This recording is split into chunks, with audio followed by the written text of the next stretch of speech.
हम पेरिस घूमने नहीं गए थे क्या? सब खत्म हो गया, सारी मेहनत बेकार हो गई। 18 घंटों से तुम ऐसे ही सो रहे हो। तुम्हें जगा जगा कर मैं थक गई, पर तुम उठे नहीं।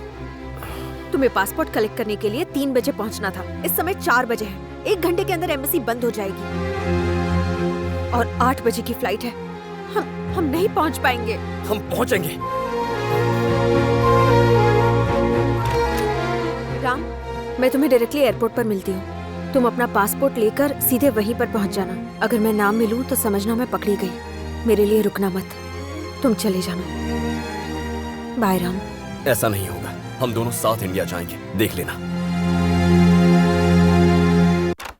It should get circulated immediately. Okay sir. Hello uncle. हाँ, ठीक है। मैंने जिसका जिक्र किया था वो यही है।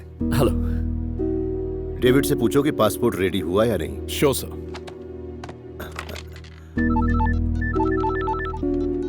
Hello Subbu. David come in. What? Are you sure? Damn it. क्या हुआ सर? शर्मिला के अकाउंट से पैसे निकले, मतलब वो यहीं पर है, पर तुम्हें नहीं मिल रही। सर मैं बात करता हूँ। Hello, DK here. जिस एटीएम से विड्रॉ हुआ उसके सिक्योरिटी कैमरा का रिकॉर्ड निकालो और वीडियो फुटेज एम्बेसी के ईमेल पर भेजो immediately.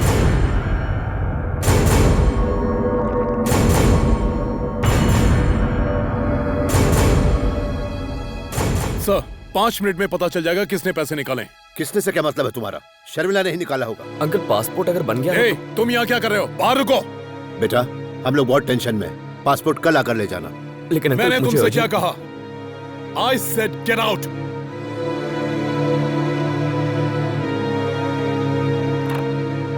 Excuse me, sir. Here, your passport is ready. Oh, that's good. Okay, you can go. Thanks sir.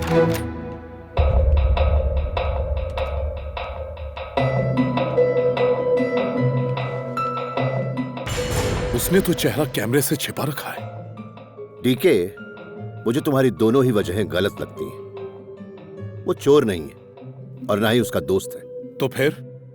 I think वो इस लड़के से प्यार करती है। बचपन से लेकर अब तक शर्मिला के बारे में मेरा हर शक सही निकला है। All the passengers of flight number AI-103 are requested to proceed for security check. Thank you. Attention to housekeeping staff. Please report to the airport manager.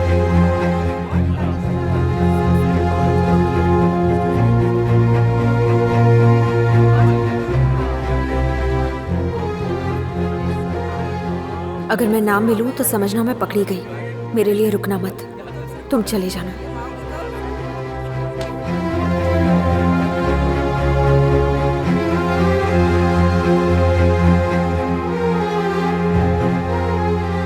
Sir, please take your seat.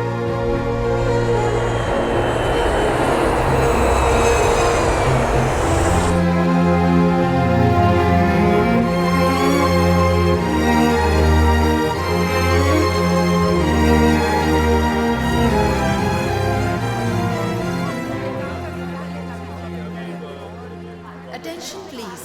Passengers traveling to South Africa are requested to proceed for security check.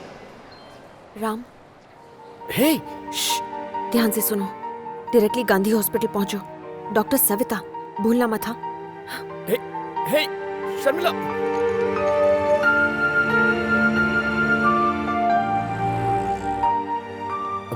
Excuse me, doctor Savita. First floor पर ICU ward में। Thanks.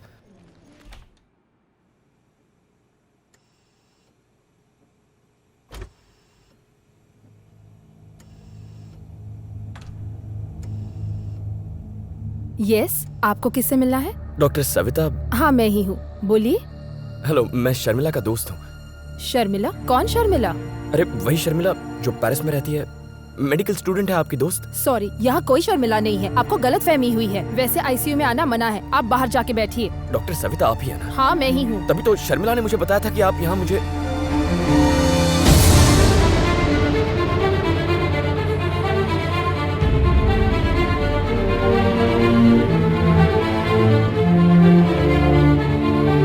देखिए आप बाहर जाके।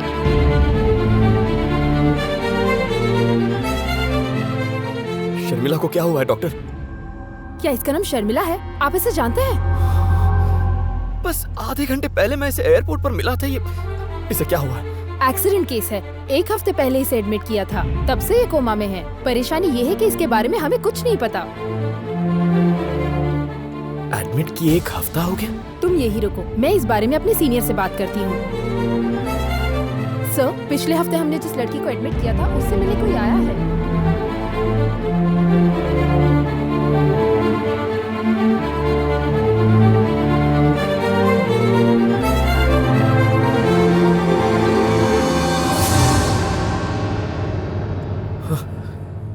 Thank God, तुम्हें कुछ नहीं हुआ।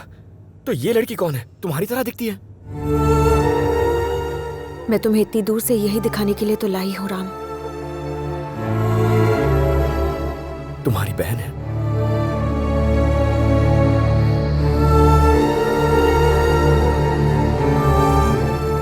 इसकी क्या कहानी है? मैं भी तुम्हारी ही तरह जिंदगी को एंजॉय करना चाहती थी, लेकिन मेरे डैड की पोजीशन की वजह से मुझे टाइट सिक्योरिटी में रहना पड़ता था। उनके इसी स्टेटस की वजह से मेरी आजादी मुझसे छीन ली गई। 2 हफ्ते पहले डैड किसी कॉन्फ्रेंस के लिए अमेरिका गए। मैंने इस मौके का फायदा उठाया और माधव अंकल की मदद से सिक्योरिटी को चकमा देकर मैं अपने दोस्तों के साथ घूमने के लिए निकल पड़ी।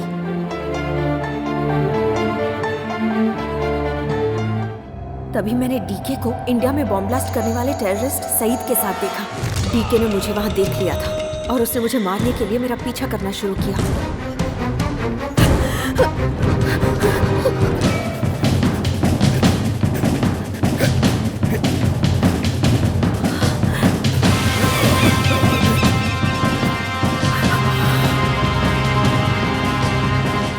तुम्हें कुछ हुआ तो नहीं बेटा?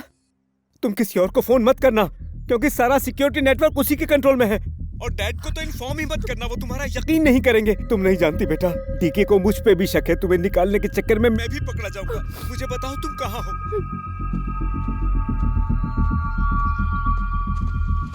माधव अंकल, अच्छा हुआ आप आ गए। उन दरिंदों ने देखा तो नहीं? नहीं, उन्होंने मुझे नहीं देखा। शुक्र है, आ जाओ। माधव अंकल को लगा कि पेरिस में रुकना मेरे लिए सेफ नहीं है, इसलिए उन्होंने मुझे इंडिया भेजने का इंतजाम किया। ये लो डुप्लीकेट पासपोर्ट, ये कल्पना के नाम से है।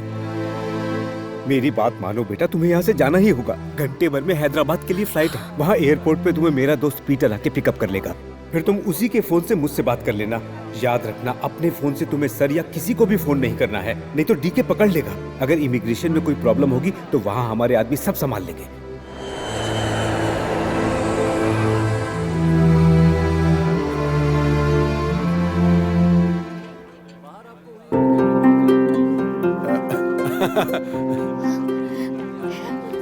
ए, केडी, नमस्ते सर।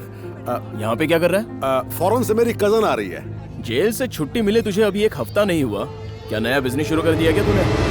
इस बार किसे फंसा रहा है तू? माइक्रोसॉफ्ट। इसे तूने कब ज्वाइन किया? जेल से रिक्रूटमेंट हुआ है क्या? लकीली मुझे वक्त पर पता चल गया कि माधव अंकल ने जिसे भेजा था वो एक क्रिमिनल था। मैं उससे नजरें बचाकर वहाँ से भाग निकली। टैक्सी! जल्दी चलिए प्लीज। नहीं तो अंदर कर दूंगा। ठीक है सर। उल्लू का पट्टा इन मौके पर आ गया। हे, हे गिरी, गाड़ी निकाल।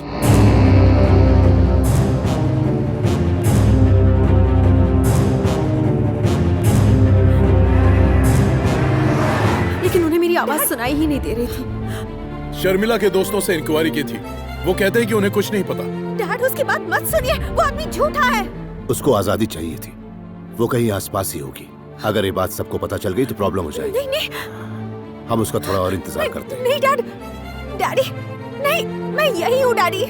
अगर कहीं हड़बड़ी में तुमने उसे यही मार दिया होता तो हम आसानी से पकड़े जा सकते थे। शुक्र है कि उसका बाप उसके गायब होने को उसकी आजादी मान रहा है। मेरे इस हादसे के पीछे डीके और माधव अंकल की गहरी साजिश थी, लेकिन मेरी आवाज कौन सुनता। इंडिया के एक सरकारी अस्पताल में मैं अपनी आखिरी सांसें ले रही थी।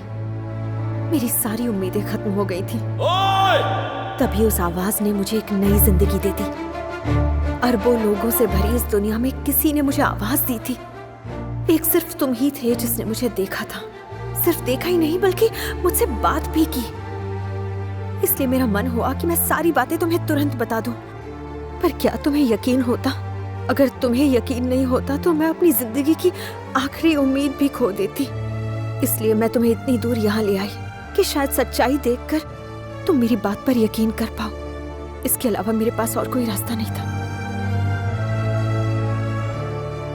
ये मैं ही हूँ राम।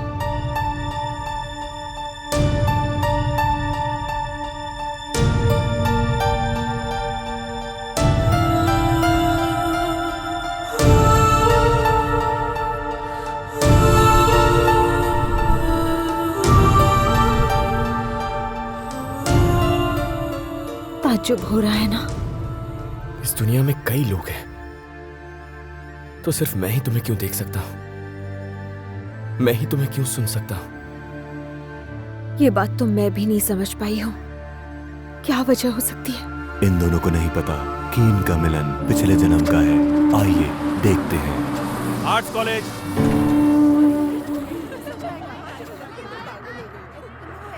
अरे निधि, तुम्हारे प्रोजेक्ट पेपर मेरे पास रह गए।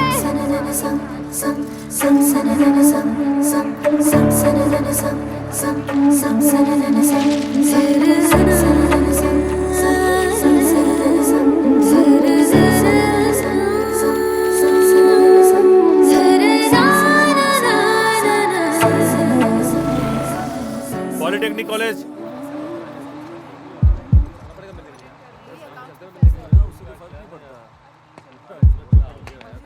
La la la la